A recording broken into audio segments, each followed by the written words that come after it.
Hello everyone, welcome to Saroj Mishra's YouTube channel. में YouTube channel पर आप सभी का बहुत बहुत स्वागत है। Non teaching recruitment advertisement release हुई है, परमानेंट पोस्ट है। अगर आप में से कोई भी कैंडिडेट इंटरेस्टेड है तो अप्लाई कर सकते हैं। ऑल ओवर इंडिया से कैंडिडेट अप्लाई कर सकते हैं।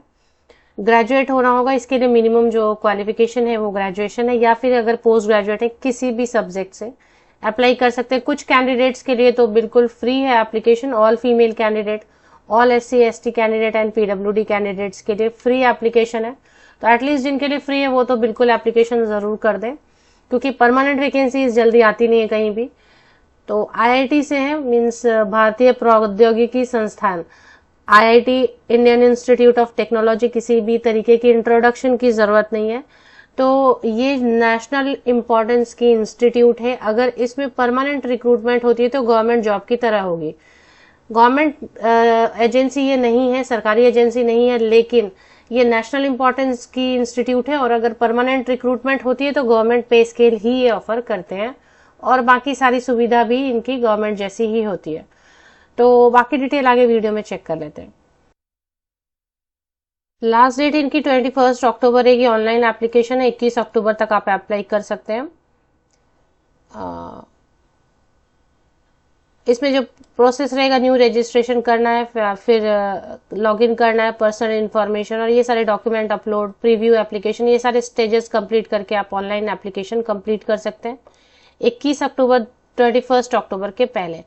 अगर आप SC ST कैंडिडेट है, PWD कैंडिडेट है, फीमेल कैंडिडेट है, तो इनके लिए फीस एग्जेम्प्ट किया गया है। और बाकी ग्रुप B ग्रुप C के पोस्ट जो है, मेल कैंडिडेट, पुरुष अभ्यर्थी, क्योंकि फीमेल सभी फीमेल कैंडिडेट, जितने भी फीमेल कैंडिडेट है किसी भी कैटेगरी के, उनको तो 0 फी है, नो फी है।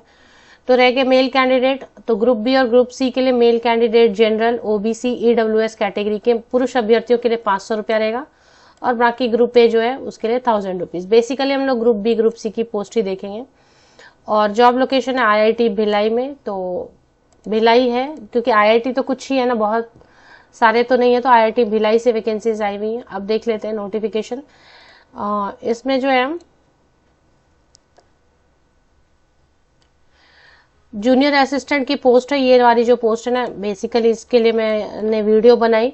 जूनियर असिस्टेंट की पोस्ट है, सिर्फ बैचलर डिग्री मांग रहे हैं, मतलब ग्रेजुएट होना है किसी भी सब्जेक्ट से, arts, science, commerce, BTech, BMS, BCA, BMM, जो भी जितना भी पॉसिबल हो सकता है, किसी से भी ग्रेजुएशन है 55% या अबव मार्क्स के साथ, तो आप अप्लाई कर सकते हैं। अब इसमें बहुत सारी अच्छी चीजें हैं। कोई एक्सपीरियंस नहीं मांगा जा रहा है, किसी भी तरीके के एक्स्ट्रा स्किल के लिए आपको, जैसे टाइपिंग के लिए कोई सर्टिफिकेट नहीं मांगा जा रहा है, या फिर आपको किसी भी तरीके का कोई भी कंप्यूटर के लिए सर्टिफिकेट नहीं मांगा जा रहा है। सिर्फ 55% या अधिक अंकों के साथ आप ने ग्रेजुएशन कर लिया है तो आप अप्लाई कर सकते हैं। IIT भिलाई से वैकेंसीज है। इसके अलावा और भी वैकेंसीज है जूनियर सुपरिंटेंडेंट टेक्निकल की। इसमें भी कई सारे कैंडिडेट अप्लाई कर पाएंगे जिनकी मास्टर डिग्री साइंस से, MSc किया हुआ है, कंप्यूटर साइंस से MCA किया हुआ है, MSc कंप्यूटर साइंस है, या MSc IT है, या बैचलर डिग्री 4 ईयर वाला किया हुआ 55% या वो मार्क्स के साथ में, तो आप अप्लाई कर सकते हैं। डिप्लोमा वाले भी कर सकते हैं। डिप्लोमा बेसिस पे करेंगे तो 2 साल एक्सपीरियंस चाहिए, और अगर BSc बेसिस पे करेंगे तो 2 साल एक्सपीरियंस। MSc वाले करेंगे या BTech वाले करेंगे तो उनको विदाउट एक्सपीरियंस भी अप्लाई कर सकते। तो ये वाली पोस्ट भी अच्छी है, लेकिन वैकेंसी इसमें कम है, एक ही पोस्ट है। इसी तरीके से और भी वैकेंसीज है। जूनियर अकाउंट्स ऑफिसर की है, इसमें 3 साल एक्सपीरियंस मांग रहे हैं। बाकी काउंसलर की वैकेंसी है, तो उसमें भी 5 साल एक्सपीरियंस मांग रहे हैं। फिजिकल एजुकेशन ऑफिसर जहां वर्ड यूज कर दिया, मतलब वो हो गया एक्सपीरियंस। तो जूनियर असिस्टेंट वाली एक पोस्ट है, और इसके अलावा और भी पोस्ट तो काफी है, लेकिन नंबर ऑफ वैकेंसीज कम है। तो टोटल 8 अलग अलग डिफरेंट पोस्ट हैं, जिनमें जूनियर असिस्टेंट के लिए कोई भी स्नातक या कोई भी पोस्ट ग्रेजुएट अप्लाई कर सके। स्नातकोत्तर डिग्री या स्नातक डिग्री के साथ अप्लाई किया जा सकता है। टोटल 9 वैकेंसी है। जनरल में 4 सीट्स है। 30 ईयर्स अपर एज लिमिट है जनरल कैंडिडेट्स के लिए। एज में रिलैक्सेशन मिल रही है जो रिजर्व कैटेगरी के कैंडिडेट है। एक और मैंने कवर किया ना, जूनियर सुपरिंटेंडेंट टेक्निकल, 1 वैकेंसी है। UR कोई भी अप्लाई कर सकते हैं, 35 ईयर्स तक के कैंडिडेट। इसमें फ्रेशर भी अप्लाई कर सकते हैं, MSc, MCA, MSc IT, MSc computer science, या फिर BTech 4 ईयर्स वाला। और बाकी जो भी है ना ग्रुप ए, ये असिस्टेंट रजिस्ट्रार की पोस्ट, ये भी अच्छी पोस्ट है। 1 पोस्ट है, लेकिन एनी मास्टर, कोई भी पोस्ट ग्रेजुएट इसमें अप्लाई कर सकते हैं। 40 ईयर्स अपर एज लिमिट भी है। तो चलिए, अभी IIT भिलाई से वैकेंसीज हैं, और ऑनलाइन एप्लीकेशन एडमिनिस्ट्रेटिव 17 सितंबर। डायरेक्ट रिक्रूटमेंट लिखा है। डायरेक्ट रिक्रूटमेंट का मतलब होता है कि जो कंपटीशन या फिर टेस्ट लेके या फिर इंटरव्यू लेके, मतलब ऑल इंडिया लेवल पर जो वैकेंसीज आती है सभी अप्लाई कर सकते हैं और परमानेंट होती है तो उसको डायरेक्ट रिक्रूटमेंट बुलाते हैं।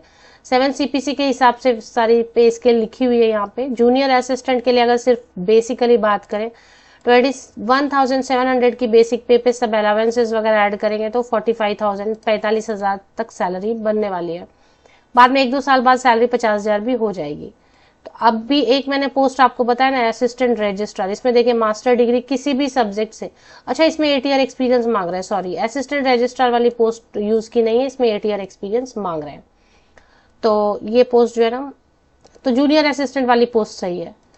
अभी इसके लिए आपको ऑफिशियल वेबसाइट, सबसे पहले तो आपको क्या करना है, IIT भिलाई विकिपीडिया करना है। IIT भिलाई छत्तीसगढ़ में है। विकिपीडिया जैसे ही आप क्लिक करेंगे तो विकिपीडिया पे आपको चले जाना है और नीचे स्क्रॉल करते जाना। इसके बारे में थोड़ा इंट्रोडक्शन वगैरह रहता है विकिपीडिया में। यहाँ पर आप लिंक देखेंगे iitbhilai.ac.in, तो ये सबसे पहले आपको क्लिक कर लेना, होम पेज पे चले आना है। लिंक मैं प्रोवाइड नहीं कर रही हूँ क्योंकि कई बार लिंक प्रोवाइड करने से आप लोगों को ये नहीं समझ में आता है कौन सा लिंक सही है कौन सा लिंक गलत है। तो इस तरीके से आप विकिपीडिया से लिंक लेना शुरू करें तो आपके लिए भी अच्छा रहेगा, सेफ रहेगा। तो आप चले आते हैं विकिपीडिया से, पहले गूगल करते हैं IIT भिलाई विकिपीडिया और उसके बाद विकिपीडिया से लिंक लेते हुए आप चले आते हैं। यहाँ पे सबसे फ्रंट में आपको रिक्रूटमेंट नजर आ रहा है।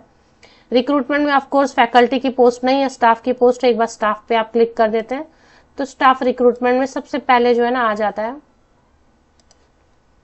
Administrative and technical post recruitment advertisement है। अप्लाई नाउ का ये लिंक दिया हुआ, इससे विज्ञापन पढ़ लें और इससे जो एप्लीकेशन आप कर सकते हैं। सिलेक्शन क्राइटेरिया के लिए इन्होंने ये देखे, ये हो गया लिंक जिससे आप अप्लाई करेंगे। क्लिक हियर फॉर पेमेंट और ये सारी चीजें इसमें स्टेप बाय स्टेप बताए कैसे अप्लाई करना है वगैरह। कैंडिडेट लॉगिन न्यू रजिस्ट्रेशन का ऑप्शन दिया हुआ है, इससे आप अप्लाई कर सकेंगे।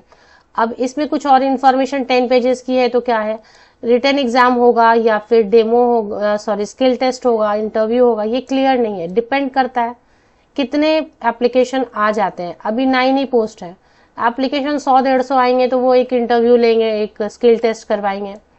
लेकिन अगर बहुत ज्यादा आ गए 9 पोस्ट के लिए, आप समझ लें कि 10,000 आ गए एप्लीकेशन, तो ऐसे केस में रिटन, क्योंकि एप्लीकेशन बहुत लोगों के लिए फ्री भी तो है ना, सभी महिलाएं अप्लाई कर देती हैं, तो 10,000 अगर फॉर्म आ गए तो फिर क्या करेंगे, वो स्क्रूटनी कैसे करेंगे, मतलब शॉर्टलिस्टिंग कैसे करेंगे। तो स्किल टेस्ट रखेंगे, अदरवाइज डायरेक्टली जो ये वाला पार्ट हटा देंगे। कम अगर एप्लीकेशन आएंगे तो इंटरव्यू लेंगे, स्किल टेस्ट तो लेंगे क्योंकि उनको टाइपिंग स्पीड, कंप्यूटर का नॉलेज चेक करना है। तो ये दोनों रह जाएगा फिर फाइनली। होप ये क्लियर हो गया सिलेक्शन प्रोसेस। और अगर रिटन टेस्ट लेते हैं तो बेसिकली कुछ नहीं रहता है उसमें, रीजनिंग है, लॉजिक के क्वेश्चंस है, मैथमेटिकल एप्टीट्यूड है, इंग्लिश ग्रामर कॉम्प्रिहेंशन वगैरह रहेगा और current affair and general studies रहेगा, GS वगैरह रहने वाला है। गवर्नमेंट ऑफ इंडिया नॉर्म्स के हिसाब से अगर आप SC/ST कैंडिडेट हैं तो जूनियर असिस्टेंट के लिए 30 ईयर्स एज लिमिट है। जनरल कैंडिडेट, अनारक्षित वर्ग, ओपन कैटेगरी, तो SC/ST कैंडिडेट के लिए 35 ईयर्स अपर एज लिमिट होगी, ऊपरी आयु सीमा। OBC कैंडिडेट के लिए 33।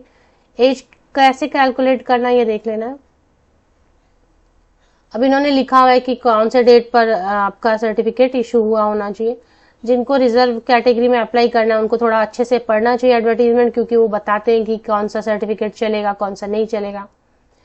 तो जो बेसिकली एज की कैलकुलेशन के लिए डेट है वो आपको देखना है।